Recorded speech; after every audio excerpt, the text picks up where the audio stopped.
मंत्र जप की शक्ति, एक मैं आपको सत्य घटना बताता हूँ। बचपन में हम जहाँ रहते थे उसी गली में बहुत आगे जाके एक लेडी थी, एक उनके जो पति थे नौकरी करते थे किसी प्राइवेट कंपनी में और 4 बच्चे थे और उनके पति की उम्र हो गई मृत्यु जब वो मुश्किल से 30 वर्ष की थी।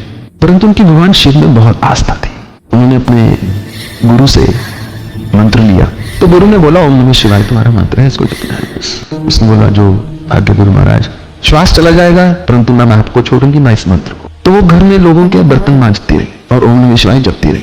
एक समय ऐसा आया कि आप उनके मुख की तेजस्विता को चाहकर भी नकार ना सकते थे। तो उनके सारे शरीर में एक बूढ़ापन तो था परंतु चेहरा ऐसे था जैसे कोई 35 वर्ष की स्त्री।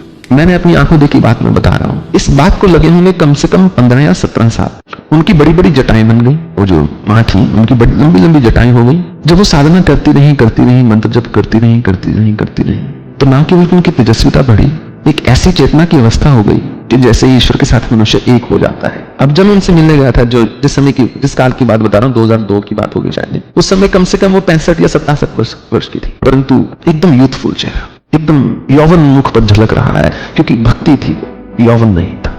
फिर धीरे धीरे करके उन्होंने अपना शरीर भी छोड़ दिया। ओम नमः शिवाय करते हुए ना शरीर को रोग लगा, ना उनको ब्लड प्रेशर, ना उनको डायबिटीज, किसी प्रकार का दुख नहीं, कष्ट नहीं, कुछ नहीं।